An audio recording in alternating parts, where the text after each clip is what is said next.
হয়তো বকেয়া ডিএ 25% ডিএর সাথে কিন্তু এবার যুক্ত হতে চলেছে এসএসসি মামলা। রাজ্যকে পাল্টা চাপ কর্মীদের। সরকারি কর্মীদের তরফ থেকে একটা বড়সড় আপডেট চলে এসেছে। তো কি বলা হচ্ছে বিস্তারিত আপডেটটি একটু দেখে নেওয়া যাক। তো আপনারা দেখতে পাচ্ছেন যে পশ্চিমবঙ্গের ডিএ বিতর্ক যেন দিনে দিনে নতুন মাত্রা পাচ্ছে। মামলাটিকে জল ঘোলার শেষ নেই।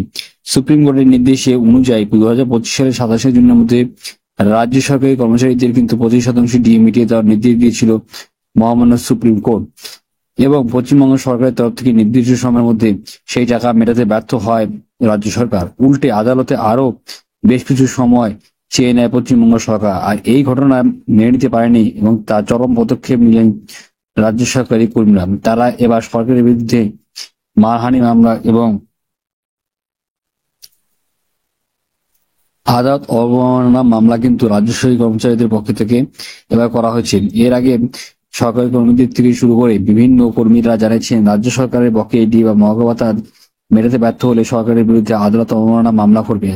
আবার যেমন কথা তেমন কাজ।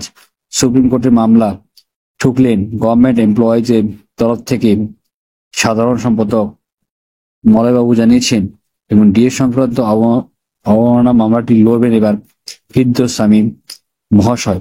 এবং মামলাকারী বক্তব্য, আদালতে 25% বকেয়া ডিএ মেটানোর যে অন্তর্বর্তীকালীন নির্দেশ দিয়েছিল তা অমান্য করেছে রাজ্য সরকার। সময়সীমা পার হয়ে গেলেও এখন পর্যন্ত কোনো রাজ্য সরকারি কর্মচারীদের কিন্তু বকেয়া ডিএ দেওয়া হয়নি। এতে আদালতে অবমাননা হয়েছে। উঠলো চাকরি বাতিলের প্রসঙ্গ। তো এবার কি বলা হচ্ছে, সব থেকে বড় কথা হলো এই মামলার মাঝে কিন্তু প্রায় 26,000 চাকরি বাতিল প্রসঙ্গ উঠেছে।